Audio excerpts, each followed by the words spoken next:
Welcome to Nisha classes at UK. हम कर रहे थे ज्योग्राफी आपके अपकमिंग एग्ज़ाम के लिए। और एक्चुअली मैंने आपसे बताया था कि हम जो एक टेस्ट टाइप का या कंबाइंड क्लास जो करेंगे हम, जिसमें आपका उत्तराखंड जी के रहेगा, रीजनिंग रहेगा, वो हम 25 तारीख से स्टार्ट करेंगे। और मोस्टली क्लास जो है ये 11 मई के एग्ज़ाम के लिए मैं करवा रही हूँ। अगर आपके जो भी एग्ज़ाम उत्तराखंड में होते हैं आप उनके लिए भी इससे तैयारी कर सकते हैं। ठीक है, तो फिलहाल हम अपना सब्जेक्ट वाइज कर रहे हैं इसको, क्योंकि लोअर फीसेस थोड़ा अच्छे लेवल का एग्ज़ाम है।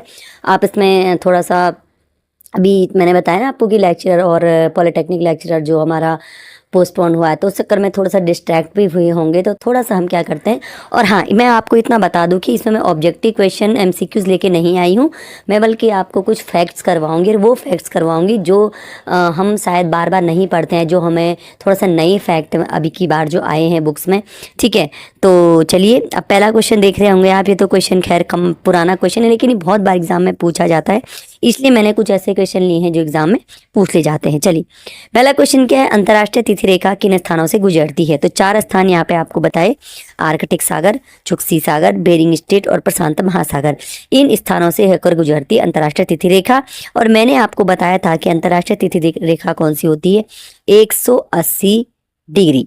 ठीक है, ये आपकी जो 180 डिग्री देशांतर रेखा है, इसे हम कहते हैं अंतर्राष्ट्रीय तिथि रेखा। ठीक, ये हो गया। चलिए आगे बढ़ते हैं। नेक्स्ट, भूपर्पटी में सर्वाधिक, अब हम पढ़ रहे हैं आगे, जो हम चल चुके हैं, अब हमें आगे पढ़ना है हमारा जो पृथ्वी की आंतरिक संरचना होती है। कुछ क्वेश्चन हम उससे लेंगे जो एग्जाम में पूछ ले जाते हैं। भूपर्पटी में सर्वाधिक मात्रा में पाए जाने वाला तत्व कौन सा है? तो भूपर्पटी में सर्वाधिक मात्रा में तत्व पाया जाता है ऑक्सीजन। भूपर्पटी यानी क्या, जो हमारी पृथ्वी की आंतरिक संरचना, इसे 3 भागों में हम बांटते हैं, क्रस्ट, मेंटल और कोर। तो जो सबसे ऊपर की जो पार्ट होती है उसे हम कहते हैं भूपर्पटी या क्रस्ट कहते हैं। ठीक है, तो इस भूपर्पटी में सबसे ज्यादा मात्रा में जो तत्व पाया जाता है वो होता है आपका ऑक्सीजन। ठीक है, और ऑक्सीजन के ये है इसका जो वजन के अनुसार इसमें जो सबसे ज्यादा पाया जाता है, वेट के हिसाब से इसमें सबसे ज्यादा पाया जाता है आपका ऑक्सीजन पाया जाता है। ठीक है, उसके बाद यहाँ पे आएगा आपका सिलिकॉन, सबसे ज्यादा होगा भूपर्पटी में तत्व ऑक्सीजन, और उसके बाद आएगा आपका सिलिकॉन। ठीक, चलिए, और ये भाग जो बना है मुख्यतः वो बेसाल्ट चट्टानों से ही बना होता है, और इसके 2 भाग होते हैं, आपने सुना होगा। एक भाग होता है इसका भूपर्पटी में, एक होता है सियाल, और एक होता है आपका जिसको हम इस तरह से सीमा कहते हैं। ठीक है, ये सियाल और सीमा एक्चुअल में क्या है, ये सिलिकॉन और एल्युमिनियम है, और ये है आपका सिलिकॉन और मैग्नीशियम। तो सियाल क्षेत्र में जो होता है 2 भाग जो हो गए, एक हो गया सियाल, एक हो गया सीमा। तो सियाल क्षेत्र में मिलेंगे सिलिकॉन और एल्युमिनियम, और जो आपका सीमा क्षेत्र में इसमें मिलेंगे आपको सिलिकॉन और मैग्नीशियम। तो ये हो गए भूपर्पटी के 2 भाग। ठीक है, सर्वाधिक पाया जाने वाला तत्व हो गया ऑक्सीजन, दूसरे नंबर पे सिलिकॉन, और इसमें चट्टानें कैसी होंगी, बेसाल्ट। अब दूसरा है जो मेंटल होता है, मेंटल भी जो होता है वो किन चट्टानों से मिलकर बना होता है, ये भी बेसाल्ट पत्थरों के समूह की चट्टानों से ही बना होता है। ठीक है, इसी कुछ और विशेषताएं हैं, यहाँ पे अभी ज्यादा मेंशन करने की जरूरत है नहीं। नेक्स्ट है, पृथ्वी का केंद्रीय भाग किन से मिलकर बना होता है?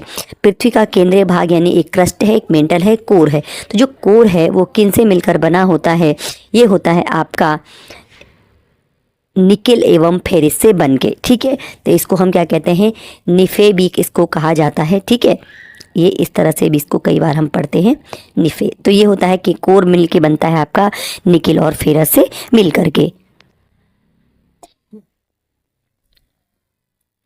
अब बढ़ते हैं आगे, इसमें जो एक इम्पॉर्टेंट चीज होती है, चट्टानें। अब चट्टानें क्या हैं, चट्टानें 3 प्रकार की, सबको पता होगा, आग्नेय चट्टान, अवसादी चट्टान और आपका रूपांतरित चट्टान होती है, कायांतरित चट्टान होती है। तो आग्नेय चट्टानों के उदाहरण एग्जाम में कैसे पूछ लिया जाता है, जो लेटेस्ट ट्रेंड चलता है कि इनमें से कौन सी जो है वो आग्नेय चट्टान का उदाहरण नहीं है। तो यहाँ पे जो चट्टानें हैं उनको याद रख लेते हैं। तो एक है कि ग्रेनाइट, बेसाल्ट, डायोराइट और ग्रेबो, ये आग्नेय चट्टानों के उदाहरण हैं। ग्रेनाइट, बेसाल्ट, डायोराइट और ग्रेबो। और जो ये आग्नेय चट्टानें हैं बनती कैसे हैं, ये मैग्मा और धरती के अंदर से जो मैग्मा और लावा होता है ना, जब ये जम जाता है तो इस प्रकार की चट्टानें बनती हैं। और जो समस्त खनिज होते हैं आपके आर्थिक रूप से संपन्न होती है ये वाली जो चट्टानें होती हैं। इसमें लोहा, निकिल, तांबा, सीसा, जस्ता, मैग्नीज, सोना सब क्या होता है आग्नेय चट्टानों में पाए जाते हैं, जो आपकी कठोर धातुएं या खनिज होती हैं। ठीक है, नेक्स्ट है कोडरमा में पाया जाने वाला अभ्रक किन चट्टानों में मिलता है। अब इसी के तहत हम पढ़ते हैं कि जो कोडरमा झारखंड है वहाँ पर अभ्रक मिलता है, लेकिन वो अभ्रक किन चट्टानों में मिलता है, तो पेग्माटाइट सेल या पेग्माटाइट चट्टानों में मिलता है आपका अभ्रक। और ये पेग्माटाइट भी क्या है आपकी एक आग्नेय चट्टान का उदाहरण है। 4 चट्टानें मैंने आपको पहले बताई आग्नेय, तो पेग्माटाइट भी क्या है आपका आग्नेय चट्टान है, और इसमें क्या पाया जाएगा अभ्रक, जो कोडरमा झारखंड में पाया जाता है। नेक्स्ट है जब मैग्मा भूपृष्ठ के समानांतर परतों में फैलता है तो उसे क्या कहते हैं। अब मैग्मा जब धरती से बाहर आता है तो वो क्या करता है, कुछ जब वो अपने स्थान से बाहर निकलेगा तो कई बार वो भूपृष्ठ के समांतर परतों में फैलता है, कई लंबवत परतों में फैलता है। तो जब इसमें एक आता है शब्द सिल और एक आता है आपका डाइक। ठीक है, अब जब मैग्मा भूपृष्ठ के समानांतर परतों में फैलता है तो उसे हम सिल कहते हैं। और जब ये मैग्मा लंबवत दरार में जमता है इस तरह से, ये है ना वो चट्टाने वगैरह हैं, तो लंबवत दरार में जब मैग्मा जमेगा तो इसे हम कहेंगे आपका डाइक। और जब मैग्मा भूपृष्ठ के समानांतर परतों में फैलेगा तो उसे हम कहेंगे सिल।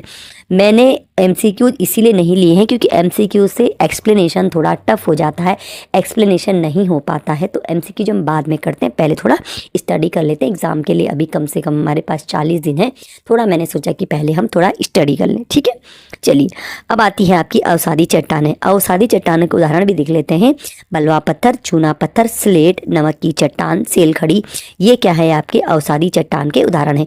अगर आप इनको याद कर लोगे और ऐसा क्वेश्चन आ गया कि इनमें से कौन नहीं है तो आपको ये आसानी रहेगी। और ये क्लास आपको मैं बता दूं, इसका मैं पीडीएफ अभी आपको नहीं बनाऊंगी, जब ये क्लासेस मतलब ज्योग्राफी पूरा कंप्लीट हो जाएगा तो इसका एक पीडीएफ मैं अपने टेलीग्राम चैनल पे डालूंगी। तो वहाँ से आप क्या है ना एग्जाम में जाते समय या एग्जाम के पहले दिन एक नज़र में इस प्रकार के क्वेश्चन देख सकते हैं, जो वन लाइनर रहते हैं, आपके काम आ सकते हैं। एमसीक्यूज थोड़ा एग्जाम से पहले दिन देखने में दिक्कत हो जाती है ना, तो ये आपके लास्ट टर्म पे भी काम आने वाली चीज़ें हैं। नेक्स्ट है लौह अयस्क, कोयला, फॉस्फेट किन सेलों में पाया जाता है। लौह अयस्क है, कोयला है, फॉस्फेट है, और एक और चीज़ जो आपका है खनिज तेल। सिर्फ ठीक है, जहाँ कोयला पाया जाएगा, खनिज तेल, ये सब कहाँ मिलता है आपको अवसादी चट्टानों में मिलता है। लौह अयस्क, कोयला, फॉस्फेट और खनिज तेल ये कहाँ मिलेगा आपको अवसादी चट्टानों में। और जो आग्नेय चट्टान है उनमें मिलते हैं कठोर धातुएं, जैसे उसमें मिलेगा चुंबकीय लोहा, निकिल, तांबा, सीसा, जस्ता, सोना, ये कहाँ पाया जाएगा आग्नेय में। और इस प्रकार जो लौह अयस्क है, कोयला है, फास्फेट है, खनिज तेल है, ये पाया जाएगा आपकी अवसादी चट्टानों में। ठीक है, चलो अब नेक्स्ट है कोलिमा ज्वालामुखी कहाँ स्थित है। अब थोड़ा ज्वालामुखी भी पढ़ लेते हैं। तो एक है आपका कोलिमा ज्वालामुखी, थोड़ा सा नया सा नाम है। तो जो कोलिमा ज्वालामुखी है ये आपका पाया जाएगा मैक्सिको में। ठीक है, और मैक्सिको में कहाँ होता है आपको पता है, ये आपका नॉर्थ अमेरिका, उत्तर अमेरिका में आपका मैक्सिको, यहाँ पर है कोलिमा ज्वालामुखी। और ये कोलिमा ज्वालामुखी आपको बता दें ये किस प्रकार का ज्वालामुखी एग्जाम में पूछ लिया जाए तो कोलिमा ज्वालामुखी है एक सक्रिय ज्वालामुखी। ठीक है, चलिए स्ट्रोम्बेली, एटना तो आपने पढ़े ही होंगे, थोड़ा सा एक नया नाम है, अगर आपको आता तो बहुत अच्छी बात है। नेक्स्ट है प्रसुप्त ज्वालामुखी के उदाहरण है। अब सक्रिय ज्वालामुखी, प्रसुप्त ज्वालामुखी, शांत ज्वालामुखी, 3 तरह के ज्वालामुखी होते हैं। ठीक है, तो सक्रिय ज्वालामुखी तो वो होते हैं जिनमें बार बार उद्गार आते रहते हैं। ठीक है, प्रसुप्त ज्वालामुखी ये होते हैं जिसमें निकट अतीत में यानी आसपास के कुछ सालों में उद्गार नहीं है, लेकिन इसमें उद्गार कभी भी हो सकते हैं। ठीक है, तो इनमें एग्जाम्पल क्या है, विसुवियस जो भूमध्य सागर में है आपका, विसुवियस भूमध्य सागर का हो गया। क्राकाटोवा ये है आपका सुंडा जलडमरू मध्य में, फ्यूजियामा जापान में। और एक है आपका मेयन, और ये मेयन आपका कहाँ पे है, फिलीपींस द्वीप समूह में। तो जो आपका मेयन है प्रसुप्त ज्वालामुखी ये फिलीपींस में है, फ्यूजियामा जापान में है। क्राकाटोवा ये सुंडा जलडमरू मध्य में, और विसुवियस कहाँ है आपके भूमध्य सागर में। ये कैसे हैं प्रसुप्त। शांत ज्वालामुखी ये आपका जो किलीमंजारो, चिम्बराजो, पोपा, को सुल्तान, ये क्या है आपके शांत ज्वालामुखी हैं, वो काफ़ी पढ़ चुके हैं। थोड़ा इसमें नए नाम थे फेयन वगैरह, तो इसलिए मैंने ये क्वेश्चन ले लिया है। अब है किस महाद्वीप में एक भी ज्वालामुखी नहीं है? तो ऑस्ट्रेलिया महाद्वीप अकेला महाद्वीप है जहाँ पर कोई भी ज्वालामुखी आपका नहीं होता है। नेक्स्ट है पर्वत पढ़ लेते हैं थोड़ा सा, ठीक। Was this black forest salt range किस प्रकार के पर्वत के उदाहरण हैं? तो पर्वत भी कितने प्रकार के होते हैं? ब्लॉक पर्वत होते हैं, अवशिष्ट पर्वत होते हैं, संचित पर्वत होते हैं, वलित पर्वत होते हैं, ठीक है। तो यहाँ पर पूछा गया है कि जो वाजदेस है, वाजदेस है आपका कहाँ? वाजदेस आपका फ्रांस में है, ठीक है। वाजदेस पर्वत अगर बोला जाए तो फ्रांस में है, ब्लैक फॉरेस्ट सबको ही पता होगा जर्मनी में है, और सॉल्ट रेंज पाकिस्तान में है। ये तीनों पर्वत क्या हैं? ब्लॉक पर्वत के उदाहरण हैं। और जब ब्लॉक पर्वत में ही क्या बनती है, बीच का जो पार्ट होता है, धंसा हुआ भाग, उसे ही हम रिफ्ट घाटी या रिफ्ट वैली कहते हैं, ठीक है ना। चलिए नेक्स्ट है भारत में अवशिष्ट पर्वत के उदाहरण हैं। अब एक पर्वत होता है आपका अवशिष्ट पर्वत, ठीक है। चट्टानों का अपर्दन जब हो जाता है, इस प्रकार कोई चट्टान होगी, अपर्दन यानी घिस घिस घिस करके चट्टान जब ऐसी रह गई तो ये क्या हो गया? आपका अवशिष्ट पर्वत हो गया। अवशिष्ट पर्वत भारत में कौन कौन से हैं? जैसे यहाँ पर विंध्याचल एवं सतपुड़ा, नीलगिरी, पारसनाथ, राजमहल की पहाड़ियाँ, ये सभी भारत में अवशिष्ट पर्वत के उदाहरण हैं। ध्यान रखिएगा, भारत की बात हो रही है। विंध्याचल एवं सतपुड़ा, नीलगिरी, पारसनाथ, राजमहल की पहाड़ियाँ, ये अवशिष्ट पर्वत के उदाहरण हैं। अब बात आती है हिमालय की, जो भारत का सबसे इम्पोर्टेंट पर्वत है। तो हिमालय किस प्रकार का पर्वत है? हिमालय एक वलित पर्वत है। और इसी प्रकार जो सब नवीन पर्वत हैं आपके, ये हैं आपका आल्प्स, आपका यूरॉल, ठीक है, यूराल है, रॉकीज है, और आपका Andes. Alps, Ural, Rockies, Andes, ये सभी वलित पर्वत के उदाहरण हैं। चलिए, विश्व का सर्वाधिक सक्रिय ज्वालामुखी कौन सा है? तो विश्व का जो सर्वाधिक सक्रिय ज्वालामुखी है वो है आपका किलायू, और ये कहाँ पे? आपका हवाई द्वीप में। और हवाई द्वीप कहाँ पे? आपका यूएसए का पार्ट है। तो सर्वाधिक सक्रिय ज्वालामुखी है किलायू, जो है आपका हवाई द्वीप में, और ये कहाँ है? यूएसए में। लाल सागर, और ये सॉरी आपका भूमध्य सागर नहीं है, ये आपका है, थोड़ा सा मिस्टेक है इसमें, ये जब आपको पीडीएफ मिलेगी तो आपके लिए ये करेक्शन करके दिया जाएगा। और स्वेज नहर, ठीक है, ये आपका लाल सागर और स्वेज नहर एशिया को किस महाद्वीप से पृथक करते हैं? तो ये अफ्रीका से अलग करते हैं, ठीक है। लाल सागर और स्वेज नहर किसके मध्य है? लाल सागर और भूमध्य सागर के बीच में स्वेज नहर है। और लाल सागर और स्वेज नहर दोनों मिला के क्या करते हैं? आपको एशिया को अफ्रीका से अलग करते हैं। फिर आगे एशिया के बारे में कुछ और चीज़ें देखते हैं। एशिया और अमेरिका को कौन सी जल संधि अलग करती है? यह है आपका, इधर से एशिया हो जाता है और यहाँ से आपका ये उत्तरी अमेरिका हो जाता है। तो कौन सी जल संधि इनको अलग करती थी? यहाँ पे बेरिंग जल संधि होती है जो एशिया को अमेरिका से अलग करती है। चलिए नेक्स्ट है, विश्व का सबसे बड़ा प्रायद्वीप कौन सा है? तो जो अरब प्रायद्वीप है यह विश्व का सबसे बड़ा प्रायद्वीप है। और अरब प्रायद्वीप कहाँ का पार्ट है? आपका एशिया में पड़ता है अरब प्रायद्वीप। विश्व का सबसे अधिक जनसंख्या घनत्व वाला देश कौन सा है? ये है आपका सिंगापुर, विश्व का सर्वाधिक जनसंख्या घनत्व वाला देश जो एशिया महाद्वीप में है। विश्व की सबसे अधिक ऊंचाई पर स्थित खारे पानी की झील कहाँ पर स्थित है? तो ये आपकी है पेंगोंग झील। नाम क्या है? विश्व की सबसे अधिक ऊंचाई पर स्थित खारे पानी की झील है पेंगोंग, जो है आपके लद्दाख, ये तो भारत का पार्ट हो गया। और बाकी ये कहाँ पे आपकी पड़ती है? तिब्बत में। तिब्बत तो भारत का पार्ट नहीं है ना, तो भारत के हिसाब से देखें तो ये लद्दाख में है। और वैसे ये कहाँ पे है? लद्दाख एवं तिब्बत में है पेंगोंग झील। नेक्स्ट है, बुडापेस्ट, बुखारेस्ट, वियना, बेलग्रेड बंदरगाह किस नदी के तट पर हैं? किस नदी के तट पर स्थित हैं? बुडापेस्ट, बुखारेस्ट, वियना, बेलग्रेड, ये बंदरगाह किस नदी के तट पर स्थित हैं? तो ये जो आपका सभी बंदरगाह हैं ये स्थित हैं आपके डेन्यूब नदी के तट पर। और डेन्यूब नदी कहाँ पर है? आपके डेन्यूब नदी बहती है आपकी यूरोप में। अब आप कह रहे होंगे एशिया महाद्वीप के हमने इतने ही क्वेश्चन क्यों कराए हैं? क्योंकि हम ये मान के चल रहे हैं कि आपने अभी तक लेक्चरर एग्ज़ाम की अच्छी तैयारी कर ली होगी, तो आप जो बेसिक जो है पहले से भी आप पढ़ रहे होंगे, तो आप लोग पढ़ चुके होंगे। अगर आपको लगता है कि मुझे डिटेल में आपको एशिया महाद्वीप से कम 50 क्वेश्चन करवाने चाहिए या अकेले एशिया महाद्वीप के 40 क्वेश्चन कराने चाहिए, तो आप मुझे कमेंट कर सकते हैं। सेपरेट क्लासेस आपको प्रोवाइड करवा सकती हूँ। फिलहाल मैं ये मान के चल रही हूँ आपकी तैयारी बहुत अच्छी है, और कुछ फैक्ट्स हो सकता है नए हैं, आपको थोड़ा याद करने में दिक्कत होती है, तो वो फैक्ट्स मैं आपको यहाँ पर करवा रही हूँ। ठीक है, चलिए नेक्स्ट है, कान फिल्म फेस्टिवल के लिए प्रसिद्ध कान शहर कहाँ पर स्थित है? तो आपका जो कान शहर है जिसमें कान फिल्म फेस्टिवल होता है, आपने देखा होगा, इसमें रेड कारपेट वगैरह होती है ना, तो ये कहाँ पर है? आपके फ्रांस में स्थित है। और फ्रांस की राजधानी कहाँ है? पेरिस। और पेरिस किस नदी के तट पर है? आपके सीन नदी के तट पर है। नेक्स्ट क्वेश्चन है, प्रायद्वीपों का महाद्वीप किसे कहा जाता है? यूरोप को कहा जाता है प्रायद्वीपों का महाद्वीप। और आप जानते होंगे इसे प्रायद्वीपों का प्रायद्वीप क्या होता है? जो 3 ओर से सागर से घिरा रहेगा, इधर से भी, इधर से भी, इधर से भी, क्योंकि भारत का जो दक्षिणी भाग है वो प्रायद्वीप कहलाता है ना। तो जो भी अधिक क्षेत्र क्या होगा, 3 ओर से आपका सागरों से घिरा रहेगा, उसे प्रायद्वीप कहते हैं। और जो यूरोप है ना, उसके अधिकांश देश क्या है? तीनों ओर से सागर से घिरे हैं, इसलिए यूरोप को कहा जाता है प्रायद्वीपों का महाद्वीप। अब एक है डोनेट्स्क और डोनबास क्षेत्र, ये किस हेतु प्रसिद्ध हैं?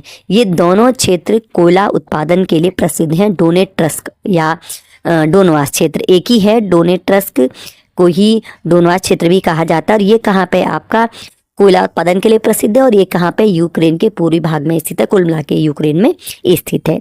चलिए नेक्स्ट है, तुआरेग जनजाति कहाँ पाई जाती है? एक तुआरेग जनजाति आपने पहले देखा हो, बुशमैन है, पिग्मी है, बद्दू है, और बहुत सारी जनजातियाँ आपने पढ़ी होंगी। एक जनजाति आई आपकी तुआरेग जनजाति। तो तुआरेग जनजाति पाई जाती है आपकी सहारा मरुस्थल में, जो क्या काम करती है? वहाँ पे विदेशी पर्यटकों के लिए मार्गदर्शक का कार्य भी करती है। चलिए, अफ्रीका की कौन सी नदी विषुवत रेखा को 2 बार काटती है? तो अफ्रीका की जो कांगो नदी है विषुवत रेखा को 2 बार काटती है। और एक नदी आप सभी जानते होंगे, लिम्पोपो नदी। इन दोनों में से क्वेश्चन पूछ ले जाते हैं। लिम्पोपो नदी जो है वो आपके मकर रेखा को 2 बार काटती है। ठीक है, तो कांगो नदी काटती है आपकी विषुवत रेखा को 2 बार, और लिम्पोपो नदी मकर रेखा को 2 बार काटती है। और आपको जानकारी होगी, ये जो आपका अफ्रीका महाद्वीप है, अकेला ऐसा महाद्वीप है जहाँ से तीनों ये जो रेखाएं गुजरती हैं, विषुवत रेखा, कर्क रेखा, विषुवत रेखा और आपकी मकर रेखा, तीनों अफ्रीका महाद्वीप से होकर गुजरती हैं। नेक्स्ट है, अफ्रीका का कौन सा क्षेत्र जेब्रा और जिराफ जानवरों के लिए प्रसिद्ध है? तो अफ्रीका महाद्वीप का एक क्षेत्र है आपका ट्रांसवाल क्षेत्र, जो जेब्रा और जिराफ जानवरों के लिए प्रसिद्ध है। इसके अलावा आपको पता होगा उष्ण घास के मैदान सवाना, शीतोष्ण घास के मैदान वेल्ड, ये सभी भी क्या हैं? आपके अफ्रीका महाद्वीप में है। ठीक है, फिर यहाँ पे शुतुरमुर्ग चिड़िया मिलती है, वो मिलती है कालाहारी मरुस्थल में। चलिए, ये क्वेश्चन जो यहाँ से बचेंगे वो सभी क्वेश्चन हमने शामिल करने हैं आपके MCQs में। इन क्वेश्चन को लेके आएंगे, क्योंकि पता चलेगा कि हमने बेसिक चीज़ें भी हमें कितनी याद है। ठीक है, नेक्स्ट है, ओरापा जो क्षेत्रफल की दृष्टि से विश्व की सबसे बड़ी हीरे की खान है, वो कहाँ स्थित है? एक है ओरापा जो विश्व की सबसे बड़ी हीरे की खान है, सिर्फ किस दृष्टि से? उत्पादन की दृष्टि से नहीं, क्षेत्रफल की दृष्टि से। यह कहाँ स्थित है? अफ्रीका में। और अफ्रीका में कहाँ है ये? बोत्सवाना में। और अगर उत्पादन की दृष्टि से देखें तो उत्पादन की दृष्टि से विश्व की सबसे बड़ी खान, ठीक है, वो कौन सी है? किम्बरले है। उत्पादन की दृष्टि से अफ्रीका की विश्व की सबसे बड़ी हीरे की खान है किम्बरले, ये अफ्रीका में है। और क्षेत्रफल की दृष्टि से सबसे बड़ी हीरे की खान है आपकी ओरापा, जो भी अफ्रीका और बोत्सवाना में। टेफिला लेट मरुद्यान कहाँ स्थित है? एक मरुद्यान है आपका टेफिला लेट। तो जो टेफिला लेट मरुद्यान है ये कहाँ पर स्थित है? ये स्थित है आपका मोरक्को में। ये सभी कहाँ की बातें हो रही हैं? अफ्रीका महाद्वीप की बातें हो रही हैं। ठीक है, नेक्स्ट है, हॉर्न ऑफ अफ्रीका में कौन से देश आते हैं? बहुत कॉमन क्वेश्चन और बहुत बार पूछा जाता है, इसलिए मैंने ले लिया। तो ये इथियोपिया, सोमालिया और जिबूती, ये तीनों देश आते हैं हॉर्न ऑफ अफ्रीका में। और हॉर्न ऑफ अफ्रीका कौन सा भाग है अफ्रीका का? तो जो अफ्रीका का ये सींग वाला जो भाग है ये होता है आपका हॉर्न ऑफ अफ्रीका। इसमें कौन से देश आएंगे? इथियोपिया, सोमालिया और जिबूती। तो 30 क्वेश्चन मैंने आज आपको करवाए हैं, 30 परसों करवाए थे। तो इसी प्रकार आज 30 करवाए हैं, कभी 50 भी हो सकते हैं, कभी 40 भी हो सकते हैं, लेकिन इससे कम क्वेश्चन नहीं रहेंगे। जब मुझे लगेगा आज अफ्रीका मैंने कंप्लीट किया है तो कल आपको जो उत्तरी अमेरिका, दक्षिणी अमेरिका और आपका जो ये अंटार्कटिक है, इस तरह से महाद्वीप में आपको कंप्लीट करवा दूंगी। और उसके बाद हम पढ़ेंगे आपका थोड़ा सा आपकी एक लिस्ट प्रोवाइड कराएंगे शायद, और उसके बाद हम भारत पे आ जाएंगे, यानी मंडे से हम क्या करेंगे, भारत।